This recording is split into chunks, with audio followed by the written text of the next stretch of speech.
इस पृथ्वी से वैकुंठ लोक की दूरी कितनी है?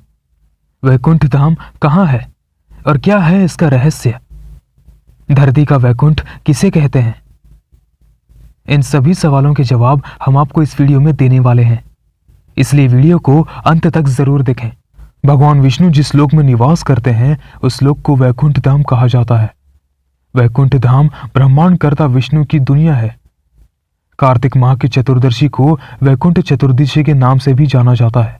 धार्मिक मान्यता के अनुसार इस दिन विष्णु भगवान की पूजा करने से वैकुंठ धाम की प्राप्ति होती है। अगर हम शाब्दिक अर्थ से समझें तो जहां कुंठा ना हो उसे वैकुंठ लोक कहते हैं। कुंठा यानी निष्क्रियता, अक्रमण्यता, निराशा, हताशा, आलस्य और दरिद्रता। वैकुंठ धाम ऐसा स्थान है जहां निष्क्रियता, कर्महीनता का कोई स्थान नहीं है। कहते हैं कि मरने के बाद पुण्य कर्म करने वाले लोग स्वर्ग या वैकुंठ जाते हैं। हालांकि वेद ये नहीं कहते हैं कि मरने के बाद लोग स्वर्ग या वैकुंठ जाते हैं। वेदों में मरने के बाद की गतियों के बारे में उल्लेख मिलता है और मोक्ष क्या होता है इस पर ज्यादा चर्चा है, लेकिन हम आपको पुराणों की धारणा के अनुसार बताना चाहेंगे कि वैकुंठ धाम कहाँ है और वह कैसा है। हम आपके लिए ऐसे ही वीडियोस लाते रहते हैं, इसलिए वीडियो को लाइक और चैनल को सब्सक्राइब करना ना भूलें। हिंदू धर्म के अनुसार कैलाश पर महादेव, ब्रह्मलोक में ब्रह्मदेव बसते हैं। उसी तरह भगवान विष्णु का निवास वैकुंठ में बताया गया है। वैकुंठ लोक की स्थिति 3 जगह पे बताई गई है, धरती पर, समुद्र में और स्वर्ग के ऊपर। वैकुंठ को विष्णु लोक और वैकुंठ सागर भी कहते हैं। सत्यलोक से 2 करोड़ 62 लाख योजन की दूरी पर है वैकुंठ लोक, जहां निवास करते हैं भगवान विष्णु और माता लक्ष्मी। वैकुंठ तक जाने को ही मोक्ष कहा जाता है। यहाँ जैसी सुख सुविधा और कहीं नहीं, इसलिए लगभग हर इंसान का अंतिम लक्ष्य मोक्ष की प्राप्ति करना होता है। और यही अंतिम सत्य भी है, क्योंकि यहाँ जाने के बाद जन्म मरण या हर तरह के बंधन से मुक्ति मिल जाती है और रह जाता है केवल सुख ही सुख।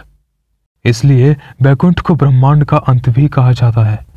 अगर हम पृथ्वी से वैकुंठ तक की दूरी कितनी है उसका जड़ तक जानना चाहें तो अब अगर सभी दूरियों को मिला दिया जाए और 1 योजन यानी 12 किलोमीटर माने तो पृथ्वी से वैकुंठ की दूरी लगभग 4 पदम 10 नील 4 खरब किलोमीटर है, यानी कि 40,000 करोड़ से भी ज्यादा किलोमीटर। आज हम टेक्नोलॉजी के मामले में बहुत ही आगे निकल चुके हैं, फिर भी अगर हम अंतरिक्ष में 39,000 किलोमीटर प्रति घंटे की रफ्तार से सफर कर सकते हैं, अगर हम इससे कई गुना ज्यादा स्पीड से भी वैकुंठ की यात्रा पर निकलेंगे तो भी हमें करीब 12 लाख से 14 लाख का समय लग जाएगा।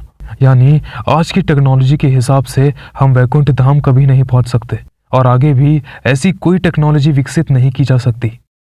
लेकिन हम सब आज तक ये सुनते आए हैं कि नारद जी नारायण नारायण का जाप करते हुए सभी लोगों की यात्रा करते रहते हैं। वहीं गुरु वशिष्ठ, विश्वामित्र आदि जैसे महान ऋषि भी सराशीर यानी जीवित रहते हुए कई बार पृथ्वी से स्वर्गलोक की यात्रा करते थे और वहां होने वाली सभी सभाओं में हिस्सा भी लेते थे। जैसे राजा हरिश्चंद्र की परीक्षा लेने का विचार पृथ्वीलोक से वशिष्ठ और विश्वामित्र आदि को बुलाकर स्वर्गलोक में ही बनाया गया था।